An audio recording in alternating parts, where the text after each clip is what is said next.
everyone. My name is Francisca Reyna. I work at Blackhawk Bank.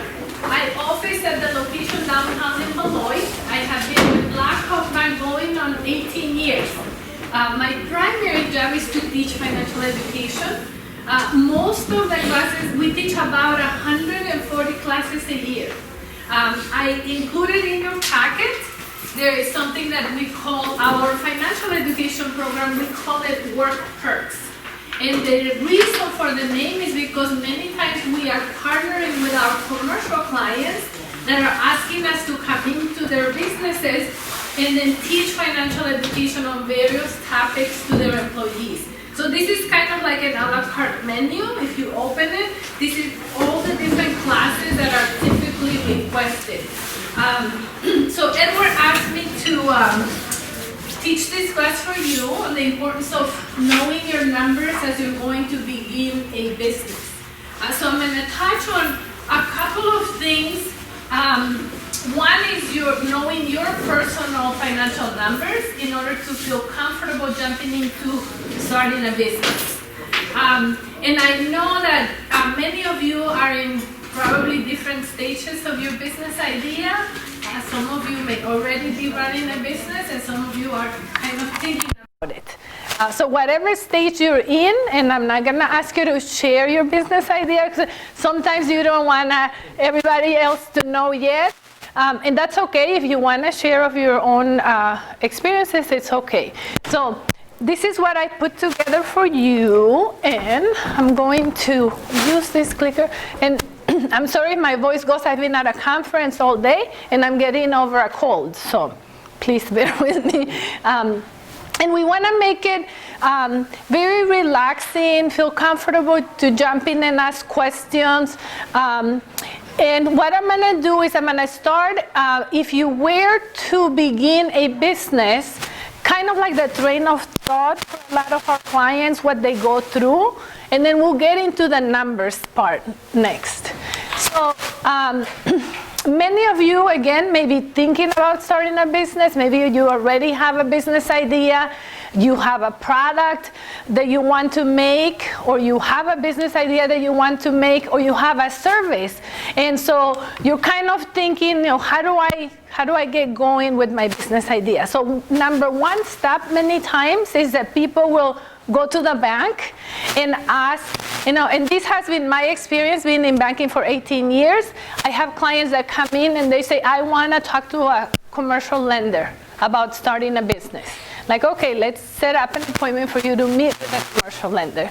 And so what we find many times is that they haven't refined their ideas, and when they sit in front of a commercial lender, they don't know the answer to the questions. So you don't want to schedule an appointment with a commercial lender yet if you haven't refined those ideas. So it's a really good idea to begin thinking about how to put together a business plan before we go out and look for financing. So you want to invent something, or you just have talents and skills or knowledge. It's not unusual for us to speak with someone who has been working at a company for 15, 20 years, and they know how to do it. They either run the shop, they've been doing that forever, and they're at a point in their life where they could make the jump and start their own businesses. So wherever you happen to be here, it's really important that you also think about, before you start a business, think about a name. You probably already have your name. And also the next step, and I'm just going to go through these because Edward actually at SBDC, or whatever consultant you're working with at SBDC, because they have a couple of ones, you're going to go through this process with them. And this is not a process that you normally would do at the bank, but we highly suggest that you go through this process before you actually interview with a lender. So you have to choose your legal structure. And I'm not going to go into each one of them, but you do have to decide if you're going to have a company, how are you going to incorporate for tax purposes? Many small businesses begin with just use your own social security number, and you have a Schedule C in your taxes, and that's how a lot of them begin. It's not unusual to do that. And then you can jump into the other ones. The other one is, so if you're going to be self-employed, a lot of people think I can be my own boss and then I can have all the time in the world and do whatever I want. Usually this is not the case. This is when you're going to be working the most. So you're excited about starting your business, and you're also willing to take some risks. The way that we see many times is maybe you have a spouse that will stay working and a spouse that will go and start the business. And many times it just depends on at what point you're ready to jump in, and we kind of call it getting your boat closer to the dock before you jump. So you want to make sure that you're going to align your business so it can generate some income so it can replace your current income. That's kind of what we're talking about. Now, many times we don't know where to begin. How do we start? How do we get all of these things going? We need money. Maybe you already have some of your savings and you're going to start your business using your own savings. Or maybe you just want to start applying for loans and then using money to be able to start a business. Now, what the business lenders are looking for is a source of repayment. So we want to make sure that your business is going to generate enough money to be able to repay the loan, plus you're going to have money so you can live as well. So that's what we're looking at. So let's take a look at why do you need money, and what are the different types of expenses that you should consider as you're going to start your business. And some of you may already have thought about all of these, but for those of you that are new, I wanted to do a recap. So then we can jump into the numbers later.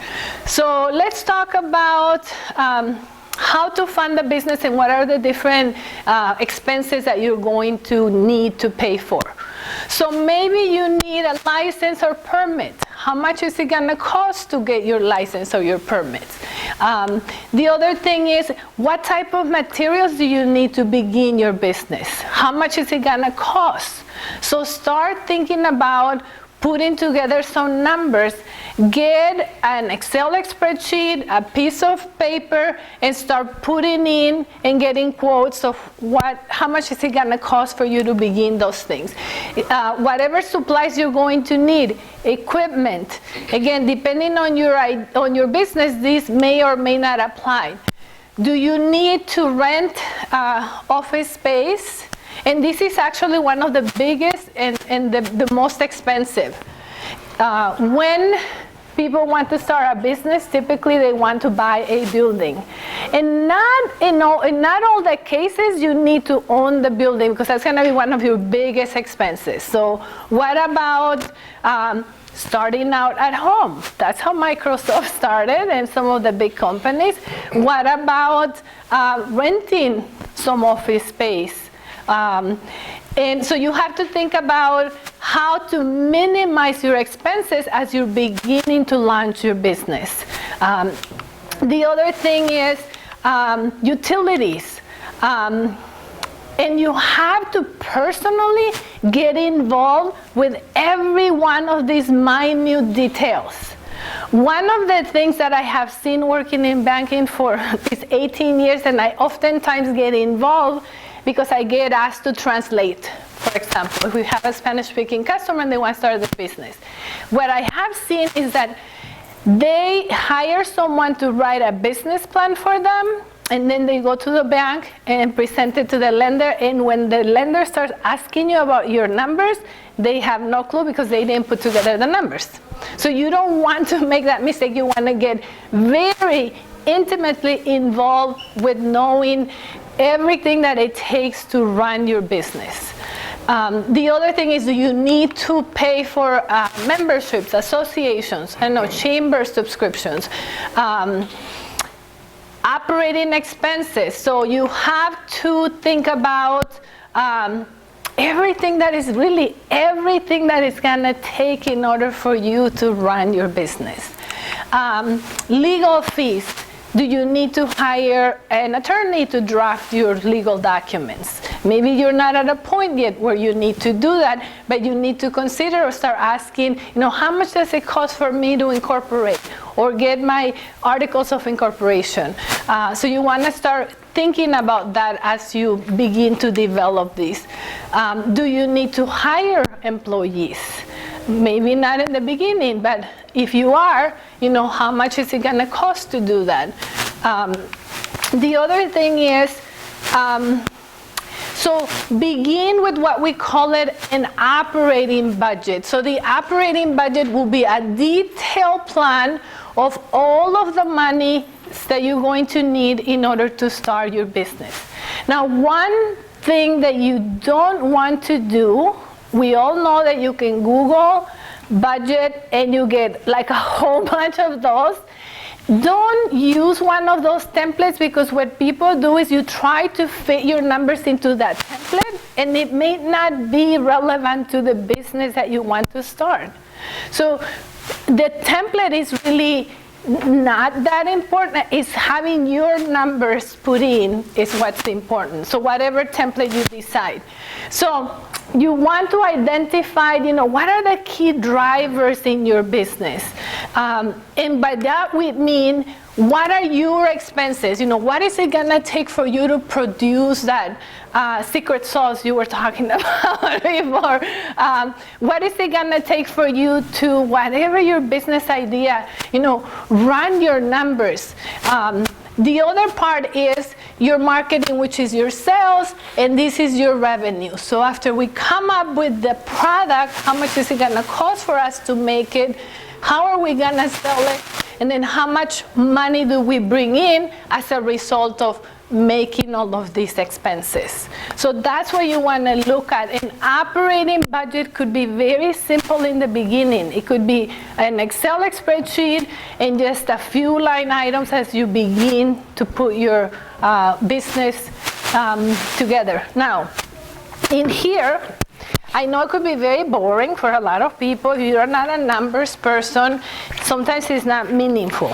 So what I mean by that, and the way you can relate this to your own personal situation, I've given you something here called My Financial Plan. And so if you go to the back of this form here, this is where I want you to think about what is it that you want to do with your hard-earned money within these time frames, okay? So this is dreaming and organizing your ideas. This has nothing to do with numbers yet. So I want you to think about, within 1 to 5 years, which is a short-term period, what is it that you want to do? So ask yourself this question. If you have a loved one or a significant one, go on a date, sit down with them and ask them. Let's dream about, where are we going with money? Where are we going and what do we want to do? So the next part is, think about, in terms of these goals, from 5 to 10 years, this is what I want to accomplish with money, and from 10 to 40. And I'll give you an example of when we engage with our clients in these conversations, typically what they will say is, I want to pay off my high interest credit card debt or loans. That's number one on the list. And if they're not in debt, they're saying, I want to get serious about saving so I can start a business. That's usually one of the high in their priorities if they're thinking about starting a business. Another one that comes up is, we want to go on a family vacation. That's a personal goal that has to do with money. I'm sorry, the third one usually is either we want to pay off our current car or we want to buy a new car. And the other one that comes up a lot is they want to, so we talked about they want to buy a house. If they're not already a homeowner, this is within their short time frame. Now, the middle part, 5 to 10 years, usually we hear, this comes up frequently, we want to pay off for either their student debt or their kids' student debt. That's usually a goal for many people. The other thing that comes up here is we want to do a home improvement project. So they either want to do a new roof, new siding, new windows, and you have to be able to also be very intimate with these numbers as you begin to think about, how are we going to come up with the funds to begin a business?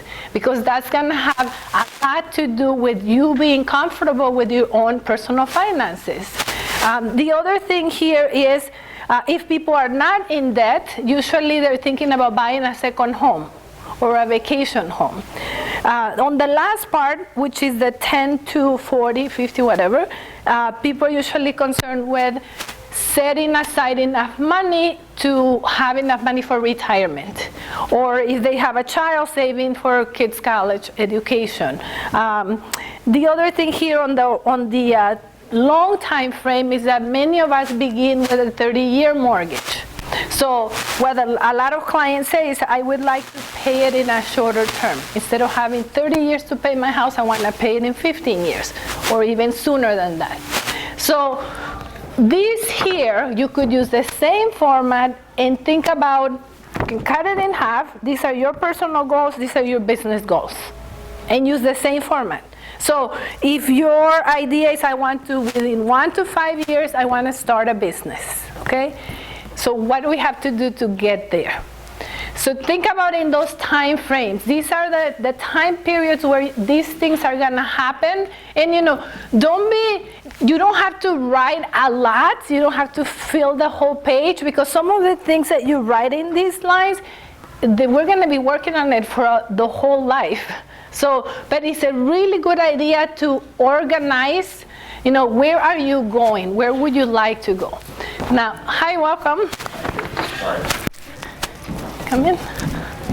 Okay. Apologize. No problem. So, once you have kind of dream, and this is the dreaming part, because we want to be able to know, where are we going with money? Where are we going with plans that we have? Once that you put this in writing, then and only then is when we start plugging in the numbers. And I've given you here a budgeting tool. This is for a personal budget, but the same principles apply when you're putting together your business budget. So if we take out this form, on the back of here, and today we're using pencil and paper, that's fine. Many people then, you can do a draft in pencil and paper, and then we graduate to an Excel spreadsheet or some other software that you want to keep track of this. The idea on the personal financial side is that you think about money in this way. Every dollar in your life has a job, and you get to tell your money what to do. So what we need to do is identify how much money do we bring into the household. And in here you will plug in net income. Okay, so don't worry about, it says gross, and then it breaks into taxes and all of that. So I usually tell people, let's just work with net income, because that's what we get to bring home. Whatever goes to Uncle Sam goes to Uncle Sam, and once you buy your health insurance and then 401k, we don't bring those monies home. So we're going to plug in here net income, either individual or combined. So when we're talking about revenues for your business, that's exactly the same thing we're talking about here. How much is my business bringing in? How much are you bringing in from your regular job? And then you have to give every dollar a job. So what are the typical expenses? For most people, we need to take care of what we call in banking our 4 walls. So that's food, housing, transportation, basic clothing, utilities, and the basics. So we have to plug in how much we spend on those areas, and then figure it out. Do we have extra money to begin the business, or are we short and we need to think about either how to bring in more money to the household or cut expenses? Okay? And the same principles apply as you're putting together your business. So if we're gonna run a business, what are your basic, most fundamental expenses, kind of like taking care of your four walls? And every business idea will have different type of expenses, but the same methodology applies as you take care of your personal. The other thing is, I'm thinking on the, hold on, let's go to the, one more before we go. So this is for the budgeting one. Now, one thing that we recommend if you're not used to budgeting on a regular basis, doing this on a monthly basis is an excellent idea to get control of your numbers. Make a copy of this and label one for each month. January, February, March. Usually once you complete this one time, most of these expenses are gonna carry over to the next month and the next month and the next month. And then you're gonna start tackling some tweaks. For example, once you have this visual tool, you can think about what can we do to cut down on expenses if that's what you want to do. Or you can assign your dollars different jobs. So just by doing this exercise, it'll feel like you got a pay raise because you're actually being intentional with money and you're paying attention to every dollar that comes your way. So this is the same principle that we're looking at when you're going to put together your business plan. The next thing is we want to, let's say that you're just trying to get going with your idea. You don't have numbers to put together a full budget yet, and that's what discourages a lot of people from doing 5-year projections. It's like, how do I do that? So let's say you're just in the beginning stages. So let's talk about your budget is gonna consist of first getting your product specifications, your samples, whatever you need to create that product. And then, do we need to see if the market needs this product or your customer validation? How much is it gonna cost for you to launch it? Do you need, and depending again on the business, do you need to create some samples? Do you need to do some testing? And are we ready to build and ship? So you could take this, we call it milestone-based budgeting, so you're gonna just try to begin to get your idea, test it, and then get going with that. So it could be as simple as that. You don't need to get too complicated. Now, when you do meet with a commercial lender, they're gonna wanna see your full business plan, which Edward over there will help you with the business plan. I don't know if some of you are already working with them. They have a really cool program called Grow Wheel. So Grow Wheel, if you are not familiar with it, the way it works is you register with them, and then it walks you through this series of questions where you have to kind of refine your thoughts of your ideas, and it kind of walks you through the process. If you feel that you're stuck in one particular area, you can consult with them. They can help you refine those thoughts and keep going until you produce your final business plan. When it comes to financial projections, they will ask you for a minimum of at least 1 year to 5 years of financial projections. So the first year could be the easiest one if you are paying attention to all your numbers, and then do the projections for the other years. Again, using a simple spreadsheet, you could even use something like this and change the format to your business, and then put it into Excel, and then you can do your different 3 or 5 years of business projection. The other thing that you're going to need to do, and I actually on the package I put in here for you the business loan request process. So if you were gonna go to a financial institution, it could be Blackhawk Bank, it could be a credit union, it could be any financial institution of your choice. Most of them, for a small business, they kind of have the same process. So what they're gonna ask you is for you to complete a business loan application, which is kind of simple. I included a copy of it, and you can see the questions. It'll ask for your personal information, your business, and what you're needing the money for. The other thing is they're going to ask you for a business plan. So very, very important that you have already a copy of your business plan when you're going to apply for the loan. The other thing is a personal financial statement. So I've included on your packet a form that if you were to do a simple one, you could use this one called net worth calculation worksheet. And again, you want to be able to have your personal numbers ready because that's what the business banker wants to see. So one way to do it very quick and easy without getting too overwhelmed with everything is think about it in this way. This one part is asking about all of the things that you own. The other part is asking about your liabilities, all of the things that you owe. Okay? And for example, for your assets, do you have any cash, checking, savings, money markets? Do you own any real estate investments that you have? And any other personal property that you have? And then on the other side, we're gonna list anything that we owed. Same thing when you create a business plan, you also will have these kind of numbers for your own business. But it's very important that you have control over what's your personal numbers, so then you can build your business numbers as well. So you could use this simple format, and typically the banks will ask you for a personal financial looks like this. Most of them use the same format. It looks a little complicated and sometimes intimidating, which usually when I show it to my clients, it's like, do I really have to fill out all of these?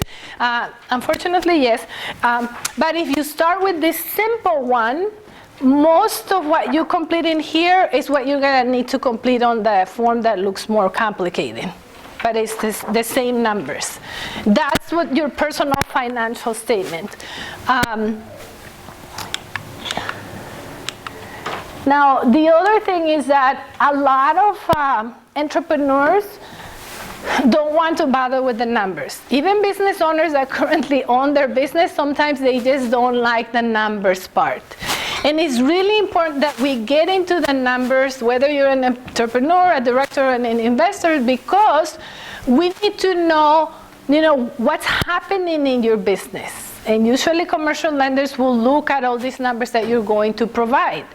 And so the reason why we're asking is because we want to know what did we think would happen, and these will come out when you do your 1 to 3 year projections. So this is what we think will happen. And then when we actually look at your final reports, this is what we know actually happened. And then the conversations that you will have with your commercial lenders will revolve around why the difference. And you have to be able to articulate why the difference. Typically, in banking, we call it, when we do loans, we call it the 4 C's. One of the C's has to do with, do we have credit in order to apply for the loan? No, minimum credit score 620 or higher. The other one is, if you're going to be borrow money, do you have collateral? Can you pledge something as guarantee that you're going to pay the loan back? The other one is capacity. In capacity, we mean, does your business earn enough money to be able to repay the loan and then for you to be able to survive? And the last one, they call it character. And the character has to do with, do you really know how your business runs? Do you have a good handle on all of your numbers? Do you understand what it takes for your business to operate? And many times, what I have seen underwriters, so I've worked closely with commercial lenders, that can see clearly that you have good credit, you have capacity based on your projections, and you have collateral. But sometimes they don't feel like you were the one that put together those numbers, because when they ask you those questions, you don't know how to respond. And that's the character part. Is the business owner really, really ready to be able to run a business? And the other thing is they want to be able to set you up to succeed, because the bank doesn't want to do a loan knowing that you're going to fail, because you're going to lose, the bank is going to lose, and it's not good for the community in general. So that's how they're looking through those lenses. And then you get your financial reports. Now, you have to be able to monitor all of those expenses. Just like I recommended, if you're not already doing this, you should get into the habit of monitoring your personal numbers, your budget, every month. We need to memorize how much do we bring home and how much do we spend. And when we're talking about budgeting, we're not saying that you have to save every single receipt, otherwise it doesn't balance. What we're saying is you have to be comfortable enough to know how much do we bring home and how much comes in, how much goes out. Almost just by virtually of thinking about it, you have control of those numbers. And usually when we ask clients on the personal side, maybe they don't use a fancy spreadsheet, but they can write it down on a napkin. This is how much I bring home, these are my expenses, and they know those numbers. And that's what budgeting is all about, just knowing, giving every dollar a job, and you know what your money is doing. It translates the same principles into your business. So you need to be able to have your monthly financials, and you need to know where is every dollar going in your business. So you wanna keep an eye on what are we call it your key performance indicators that you wanna monitor on a regular basis. Those will be, and depending on your business, you can have a dashboard, or you want to keep an eye on cash. How much money comes in, what's your cash flow for your business. Product development, are there any products that you're trying to make? And then you want to account for all of those expenses. Marketing, sales, operations, and finance. So you want to be able to know every dollar in your business, what is it doing? And be able to articulate if you meet with a potential investor, so they know that you have a really good handle on your numbers. The other thing is, and this is a very important area, especially as you're beginning your business for the first time. What we see many times in banking is that, so you have an entrepreneur, they get going, they have their checking account, and they forget to set aside money for taxes. And this is what gets them all the time. Not setting aside enough money for taxes. So what you want to do is, so this is I had someone explain it like a cake or like a pizza. So 1/4 of every dollar that you earn is not yours. Don't touch it, pretend it doesn't exist, set it aside, leave it in a checking or savings, put it in a cookie jar, whatever works for you, but 1/4 of every dollar that you earn goes to taxes. Just if you do it from the very beginning, as you begin to build your business, the easier it's going to get. So just set aside 1/4 for your taxes. And then usually we recommend you get a business account and then put all of your money, you run it through these. Do not commingle business and personal. So have a business account, run everything through this business account, then 1/4 you set for taxes, and then after you meet all of your budget items, then you can bring home whatever is left for you to bring home. But it's a lot easier if you just keep it separate from your personal account and run everything to the business account.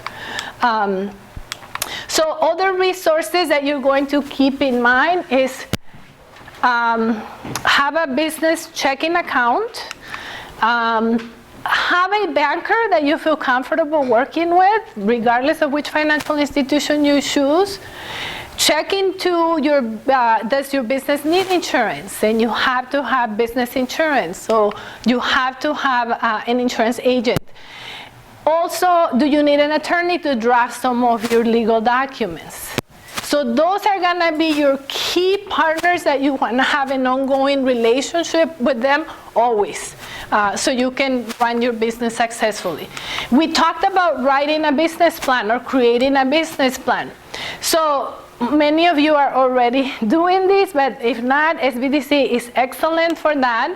So this is what the bank is looking for. We want to have a description of your business.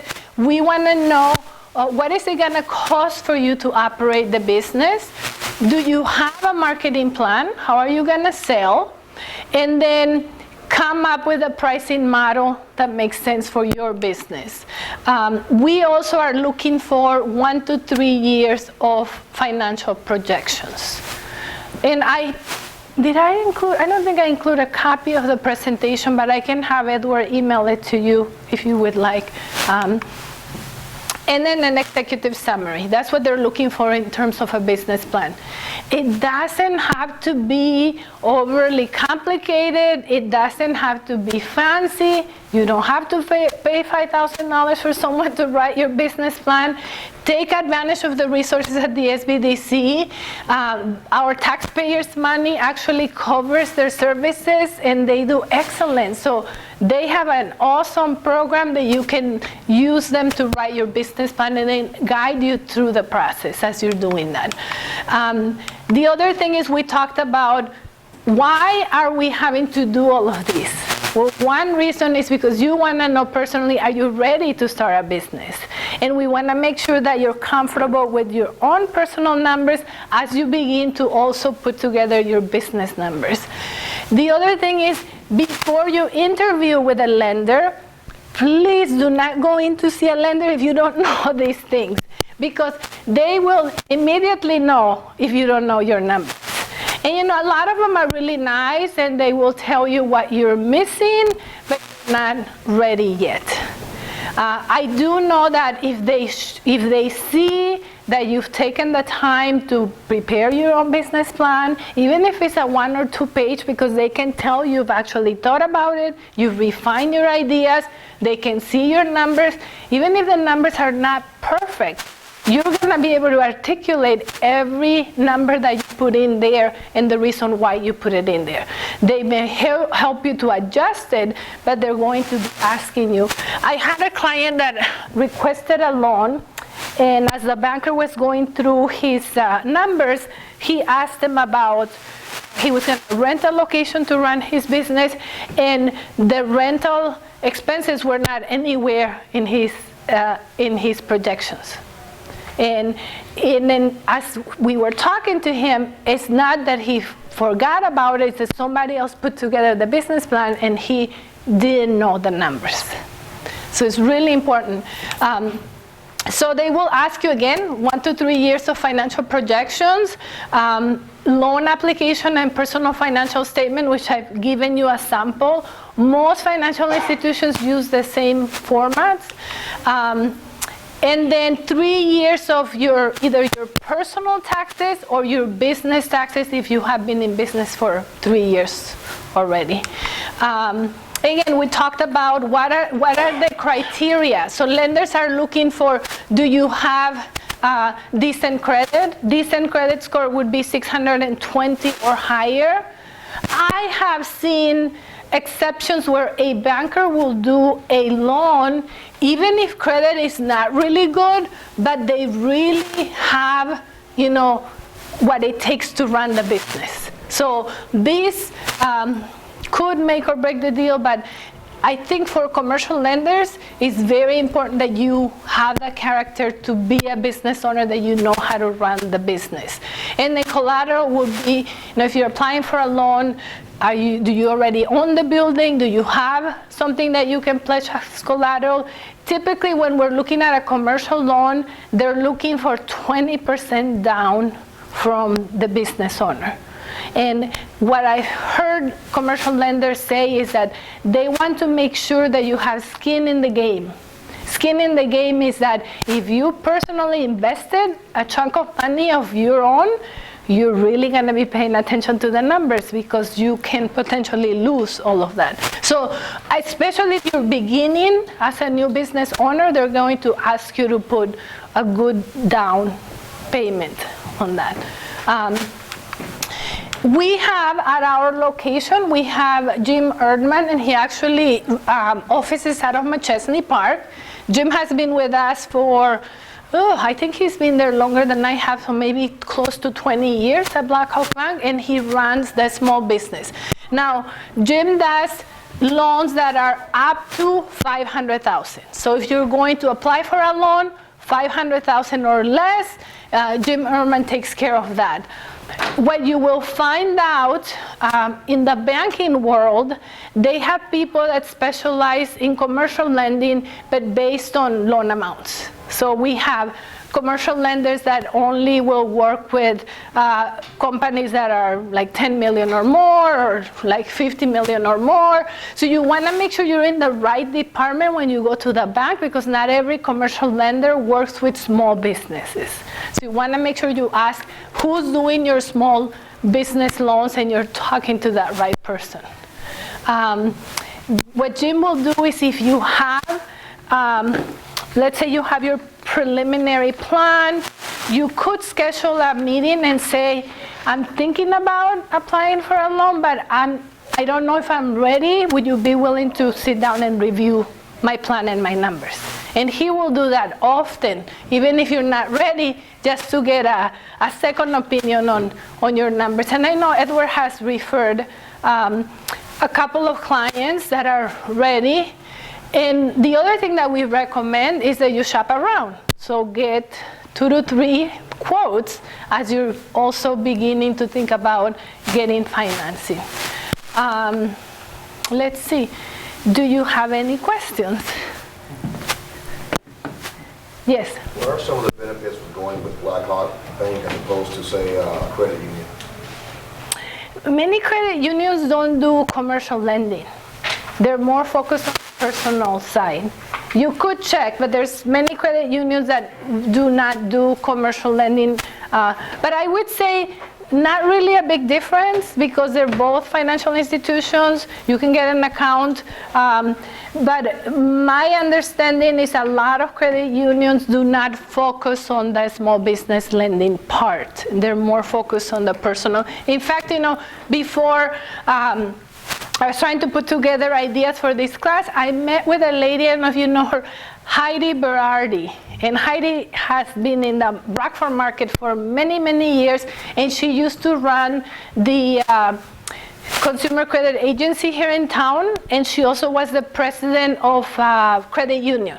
And she just now moved to McHenry, and she's working with United Way of McHenry County. And I was asking Heidi, I'm getting together and I'm going to be preparing, and they didn't do commercial lending in the credit union. So I wanted to ask from her perspective, what were the tools in the credit union that I could share with you? And Heidi actually told me they were not into commercial lending, which I knew because they're not focusing on that.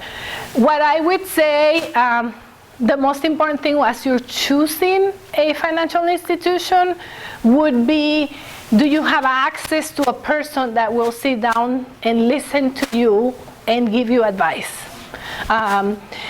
There are differences between a community bank and a large national bank. So community banks will give you a more personalized attention as opposed to a large national bank. Large national banks are numbers, and they run you to the computer, and you don't really get to talk to a person. And if you do talk to a person, they're somewhere in the 100th floor in New York. Like, they're not accessible to you. So having a banker that you can talk to, because they're going to be coaching you throughout your business journey, is probably the most important key. So interview with a couple of bankers and see, who do you feel comfortable with? Are they listening to you? Are they providing advice for you to grow? And then, of course, you want to compare rates. So that's another one. Any other questions? Yes. Blackhawk Bank provide any special programs for, say, veterans of the armed forces, minorities, teachers, aspiring entrepreneurs from those three avenues? Not when it comes to, especially when it comes to commercial lending, the criteria is the same usually. So they don't have any special rates or special discounts when it comes to commercial lending, and we have to, this is banks that are governed by FDIC insurance, which is the Federal Deposit Insurance Corporation. We are heavily regulated. So examiners will come in and they will look at, if you're saying this is what everybody needs to have in order to apply, they come in and they actually investigate our records to make sure that we are asking everyone the same things and we're not discriminating against anyone. The other thing that they will do is they actually look at each one of the loans and they make sure that our underwriting criteria and the loans that are approved or the loans that are denied meet those guidelines. So they're very strict when it comes to that, especially if we are FDIC regulated. I just want to ask you a question. If you check in the Small Business Administration website or in the America's SBDC, you can find that there is a lot of programs that are specifically designed to backing veterans that want to start a business, for example. And also you can get information. If you write an email there, we got a newsletter that go out every week, every Monday, and we place information about grants and how you can qualify for grants. We are going to start teaching that class also the next year. So how you can write successfully if you want to apply for a grant. And at least give you the guidelines, so in that way, as part of your process to start your business, also you can register your business in SAN, that is a system that allows you to work with the government. So you becoming a contractor for the government, that honestly is a way that small businesses can use to grow fast. Now, in answer to your question, the one all the banks have is we have access to SBA lending or SBA financing, and they have different types of programs. So basically what it is that, if you go through this program, they are going to ask you for more paperwork. They're going to be more strict. And the other thing is that then the SBA guarantees your portion of, let's say if you were gonna do a loan with us, and I talked about putting down a large down payment like 20%. So what the SBA will do is they will guarantee the loan and you don't have to come up with a large down payment. Now, in order to do that, they will have more strict requirements outside of the ones that I put in here, and there's a lot of paperwork involved because they're the ones that are going to guarantee the loan. And we do have a Blackhawk Bank and SBA person that specializes on that. Now, as a side note, and having worked in banking for a long time, and hearing from my customers is they hate SBA loans just because of the amount of paperwork and all of the stuff that they ask for. So you could kind of investigate one or the other. And the other thing is meeting with Jim. Jim, the SBA person, works side by side with Jim. So Jim will be able to tell you, oh, you qualify for SBA or you qualify for, depending on your numbers, and do you have money to pledge as collateral or not. But that's the type of, but again, I wouldn't think especially for veterans. SBA is for everyone. Can qualify, yeah. Also, we got in Rockford Local Development Corporation. That is the RLDC. That can back you to get or qualify for a loan. Just imagine that, for example, you need to put together a 20% down for the loan, and you probably get just 50%. So you can work with the Rockford Local Development Corporation as a third party that is going to help you to get, for example, to complete the down payment. But the Rockford Local Development Corporation work with banks. So it's another option that you got in the pool of financing options for the start your business. So if I needed 20 grand for a 100 grand property, I only had 10 grand, I could potentially go there and get 50%. Right, so you have to show the business plan, fill out some forms, but that is another way that you can Yeah. also, get some backing to qualify for a regular business Yeah. loan. And, I used to be a board member for the RLDC, and they manage different funds to help small business owners to start. So, and specifically the ones that may not qualify for a regular commercial loan at a bank because either your idea is not proven yet or you don't have a down payment. And typically a bank, they want to know that you have experience and you've been doing this and you can show taxes to prove that you know how to run your business.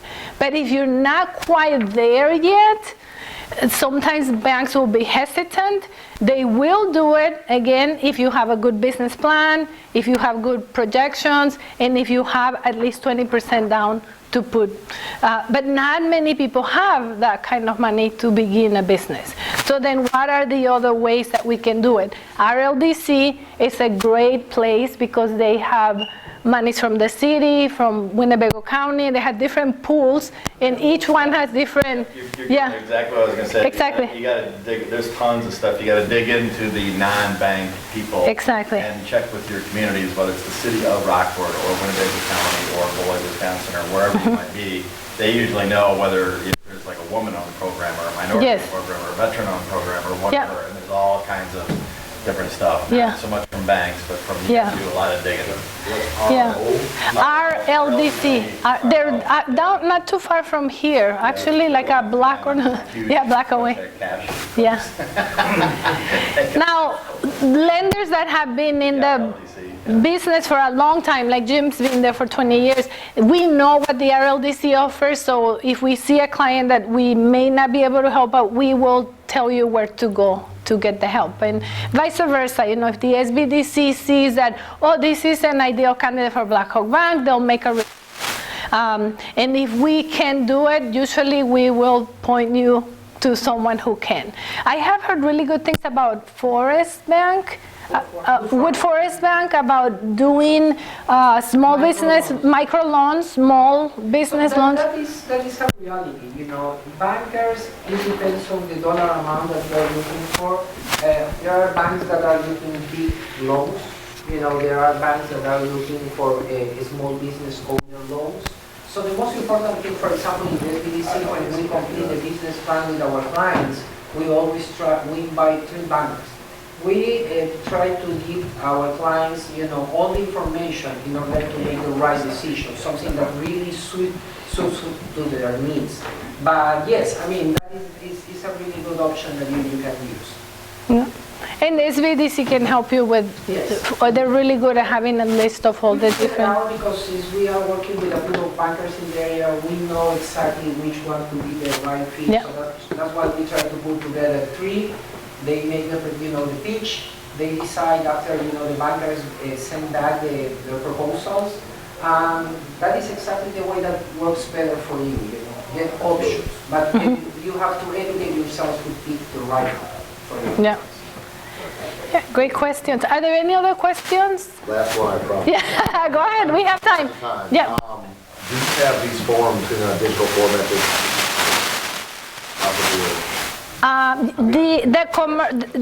These ones, yes. The ones that yes, I do actually, all of them. Do you have their emails? Yes. Yeah. Okay. Yeah. Yes, I do. A PDF format. Yeah. Yes. What's your name, sorry? Kevin. Kevin. Yep. Yep. We can send them to you. Yeah. Yeah. You had a question? Well, a financial person, an accountant, I would be looking to do some of this with clients to sit Yes. down and prepare things. Yes. What I heard you saying is that that's not good enough. Just shop that out and get that done for an SBA loan, for example, if the person so the first part of the question is how many people have bring a financial person with them to present the business plan and the numbers to the banker? Not many, but when you do, we know that you really know what you're doing. So yes, that's what I was saying. We have, I gave examples of some of the interviews that they fail because they come in to meet with a commercial lender and they don't know their numbers, or they hire someone to put together the numbers without them having an intimate knowledge. So. Okay, so the second part of the question is, it sounds like it's critical not just to put the numbers together, but to make sure that the owner intimately. That is. Yeah, and what I was sharing before you got here, so I can back up, is making sure that that they, and actually I meant to say accountant in here, I just realized that your best friends are gonna be your accountant, your banker, your insurance agent, and your attorney. Those are essential to running a business. I just realized I meant accountant. Yes, and I gave them sometimes for entrepreneurs, the minute you tell them you have to do 1 to 3 years of financial projections, they're like, they don't want to know anything about the numbers. Now, the other thing is because you have to meet with someone and they're gonna ask you for that, many times they will hire someone to put a plan and numbers, and when you go meet with the commercial lender, they don't know the answer to the question. So in that case, excellent idea to come in with your accountant. But even if you're not the numbers person, you have to become familiar with your numbers. Typically your accountant is gonna run your payroll, they're gonna do the reportings, they're gonna do your taxes, you can hire them to do your bookkeeping, but you should be responsible for being able to answer any question that comes your way when it comes to your monthly financials. And once your accountant prepares your monthly financials, take time to sit down with them to understand where are the numbers coming from. And there's some really, really good accountants that are teachers, actually, and they love spending the time with their clients and telling them where the numbers are coming from. So again, the same way I told you, how do you find a good banker? Somebody that's gonna listen to your ideas, is gonna help you improve your ideas, and is gonna guide you to the process. Accountants are the same way. No, they wanna sit down and explain the numbers to you. And we talked about the reason why we want to do that is because we want to know, what did we think was going to happen? That's when you put your 3 years of financial projections, that's what you thought it was going to happen. And then once you get your actual reports, you're going to know this is what actually happened. Why? Were you short on sales? Are you off by your numbers? And what's the reason for that happening? And then why the difference? And if you know why the difference, then you're going to be able to react to what's happening and make adjustments to your business and continue to move forward. But you have to be able to know your numbers. That's what we were talking about. Excellent. Yeah? Any other questions? No, I just want to add that you said very well. I have the opportunity to share the presentation along with bankers. And bankers, angel investors, or any that is going to spend money in your business are going to ask critical questions to figure it out if you don't know that. That is really important, and it's true. They are always asking basic questions about, okay, how are you determining the rate, your growing rate to make your sales forecast? Where this number came from? Basic things that is going to tell the banker that you know where the information comes from and how you can handle this information within the project. Any other questions? Yeah. Not really a question, I'll just reinforce, you let us off the hook at the beginning, but I've actually been running a little business. I do some computer work for several years, but personal things and life changes, so kind of reinventing and starting over. And I can't stress enough for everybody the pay the taxes portion of yes. That's what gets. With an accountant, it's the number one thing I talk to people all the time when they get started. Everybody gets behind on it, and I did, and you got to catch up. You got to dig yourself out of a hole, and it's a freaking nightmare. And it's just the number one thing. I mean, I can hate the government all I want, but the IRS is gonna, in the state of Illinois, is gonna want their freaking money, so. Yeah. And they don't forget, Yeah, so. that would be, so if you learn anything today. 1/4, just, I mean, when you see that, you just like, God, that sucks. Yeah, But, and if you can do better than that, then great, do better. Yeah. But I can't even stress enough Yeah. how critical that Yeah. is, so. and when we, Number one thing. yeah, when we say 1/4, what we were saying is from the beginning, as you start earning some money in your business, just make sure that 1/4 of every dollar is set aside for taxes. Now, if you have a really good accountant that can help you save with different strategies, you're doing really well and you have that money back to you. But it's better that you have set aside a little bit extra than you have to come up with the money and then have the KBG or the IRS after you. Yeah. And unfortunately, for a lot of small businesses, this is what gets them, that they did not set aside enough money for taxes.